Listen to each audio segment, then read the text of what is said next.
Salam jumpa para peserta materi pembelajaran Deep Learning. Kita lanjutkan materi kita, yaitu tentang BERT, Deep Bidirectional Transformers for Language Understanding. Ya.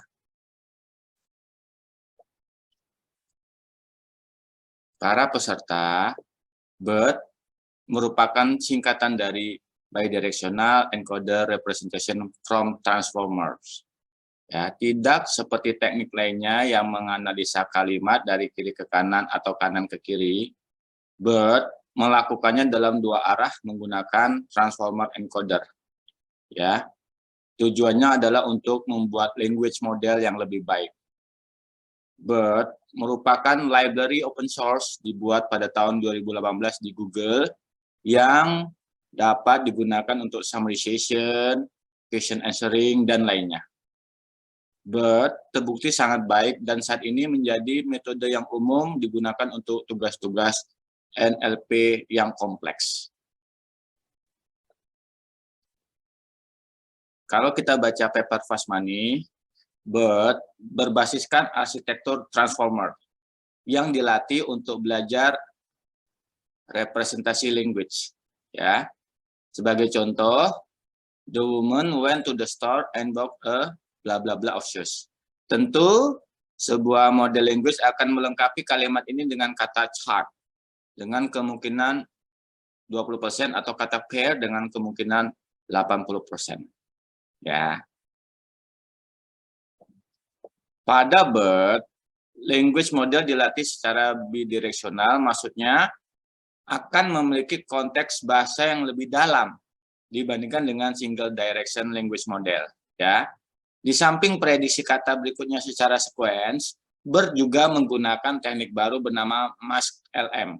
Akan secara random memasking kata-kata di dalam kalimat lalu mencoba untuk memprediksinya. Masking berarti bahwa model mencari dengan dua arah dan menggunakan full context dari kalimat dari segala arah untuk memprediksi kata yang dimasking. Nah, oleh karena itu, BERT membutuhkan input untuk dapat bekerja menggunakan metadata, yaitu token embedding, segment embedding, dan positional embeddings. Token CLS ditambahkan ke input pada awal kalimat pertama dan token SEP dimasukkan pada akhir tiap kalimat.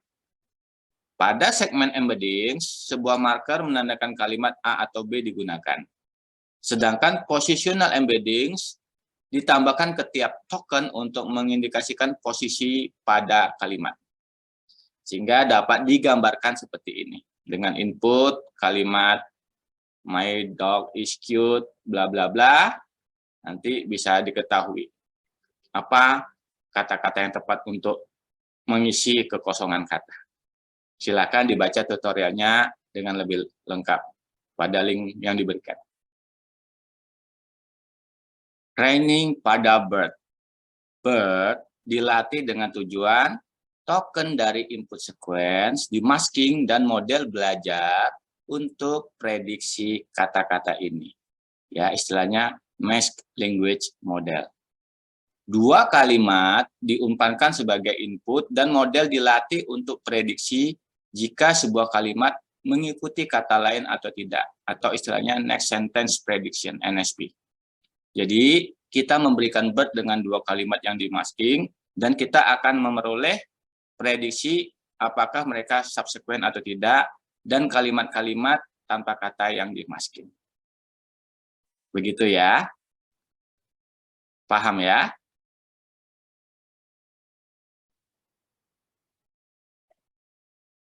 Nah, ini gambarannya. Contoh input dan output untuk kalimat yang dimasking. Ya, paham ya? Bagaimana implementasinya? Misalnya pada situs Hugging Face, silakan dicoba Paris is the bla bla bla of France. Maka outputnya prediksi yang paling tepat adalah tentu capital. Ya, jadi sudah menjadi sistem cerdas ini untuk NLP. Atau kalau kita bertanya dengan input pengetahuan input paragraf, akan dijawab where do water droplets collide with ice crystal to form precipitations, maka jawabannya adalah within a cloud. Gitu ya. Nah, Anda silakan melakukan demo BERT, sekali lagi karena BERT ini dan transformer itu membutuhkan spesifikasi komputer server kecepatan tinggi dengan dukungan CUDA dan sebagainya, maka tutorial ini menggunakan memori RAM 64 GB. Tidak mampu untuk yang di bawah itu. Untuk pengolahan grafis dan lainnya, itu membutuhkan memori yang sangat besar kalau operasi-operasi deep learning seperti ini. Ya. Silakan diakses link Colab ini untuk mencobanya, untuk BERT fine tuning. Ya, menggunakan TPU.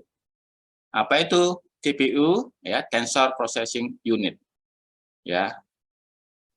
Untuk machine learning dan TensorFlow. Ya. Pada Google Colab, ya.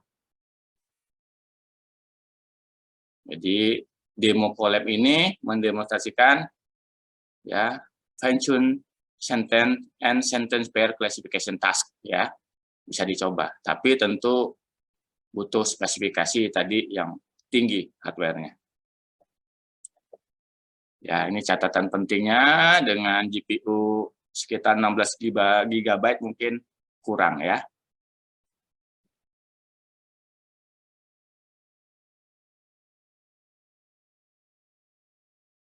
Nah, para peserta materi pembelajaran, sebagai tugas akhir dari mata pelajaran deep learning kita, buatlah penerapan deep learning untuk pengenalan objek dengan kecepatan tinggi. Ini bisa dengan computer vision yang ada unsur deep learning-nya. Lalu implementasi transformer atau bot yang bermanfaat bagi bisnis digital di Indonesia. Misalnya untuk question answering system pada perusahaan dan lain-lainnya. Hanya dengan mencoba ini, mengembangkan model ini, Anda menjadi mahir deep learning. Ya, begitu. Silakan dipelajari dan Anda coba juga praktikumnya. Terima kasih.